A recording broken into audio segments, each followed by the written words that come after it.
Hai guys, perkenalkan nama saya Novia Ningsi Ringolero dengan NIM 230401040015. Kali ini saya diberikan tugas yaitu mata kuliah Filsafat Kewarganegaraan.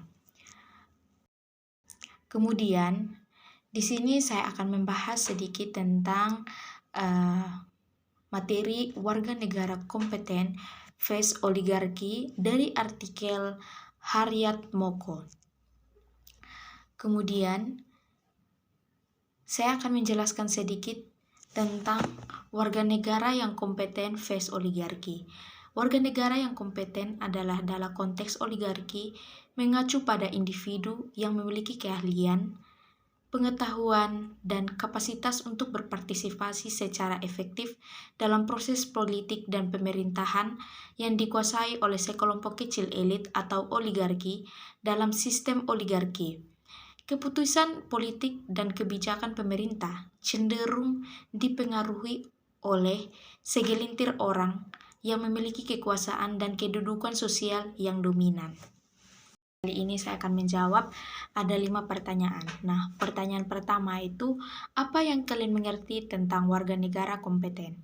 Nah, warga negara kompeten itu terbentuk ketika warga sadar akan hak-haknya dan hak-hak sesamanya untuk dapat merumuskan dengan jelas dan memperjuangkan dengan mengorganisasikan diri. Jadi, warga negara yang kompeten itu dia sadar bahwa dia itu harus menjalani hak dan kewajibannya yang ada di suatu negara. Oke, kita masuk ke pertanyaan yang kedua. Nah, pertanyaan yang kedua itu situasi yang terjadi dalam Republik Indonesia saat pemilu 2024. Pemilu 2024 itu menurut saya Indonesia menjadi sorotan dunia karena pemilihan presiden baru untuk menggantikan Jokowi. Meskipun penuh tantangan, terdapat dinamika positif dalam proses pemilu. Situasi pemilu 2024 di Indonesia mencakup berbagai aspek politik, partisipasi pemilih, dan dinamika demokrasi yang patut diperhatikan. Sehingga dalam pemilihan presiden ini banyak keganjalan-keganjalan yang terjadi. Jadi, bagaimana kita sebagai warga negara harus melakukan kewajiban kita dengan tanpa paksaan, tanpa adanya paksaan dari individu-individu lainnya. Oke guys, kita masuk pertanyaan yang ketiga. Pertanyaan ketiga itu, jelaskan upaya apa saja yang diperlukan agar demokrasi Indonesia bisa berkembang. Agar demokrasi bisa berkembang itu ada 3 hal masyarakat sipil harus memperjuangkan. Nah, yang pertama itu supremasi hukum dan peradilan yang independen, kerangka hukum yang kuat dan peradilan yang tidak memihak, membantu melindungi hak-hak individu yang mencegah penggunaan kekuasaan yang sewenang-wenang. Kemudian, pentingnya pendidikan agar warga negara terinformasi dan tercerahkan. Pendidikan harus mendorong pemikiran kritis dan rasa tanggung jawab. Kemudian, yang ketiga, pentingnya sosialisasi sipil dan lembaga perantara seperti swadaya, keagamaan, dan lain-lain. Oke guys, kita masuk ke pertanyaan yang keempat.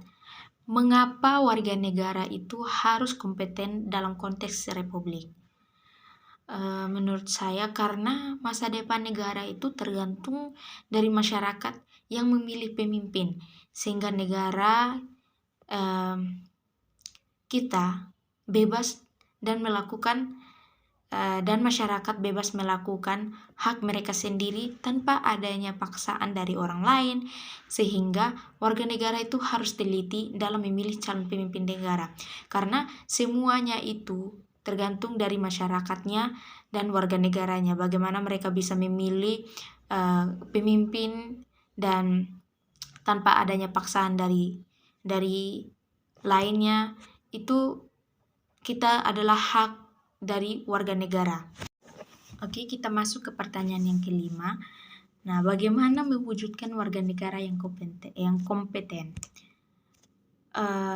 Menurut saya, kita sebagai warga negara yang kompeten itu harus mengetahui akan setiap hal yang kita miliki.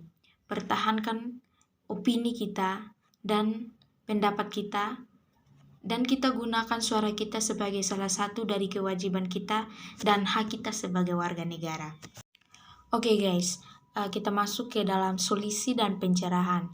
Solusi yang bisa kita ambil sebagai warga negara yang kompeten adalah kita harus mengetahui hak dan kewajiban kita dan harus dijalankan dengan baik. Karena suara kita adalah yang menentukan masa depan negara.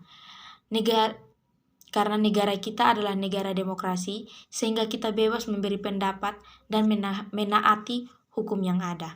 Mungkin sekian dari saya. Mohon maaf bila ada kesalahan. Terima kasih.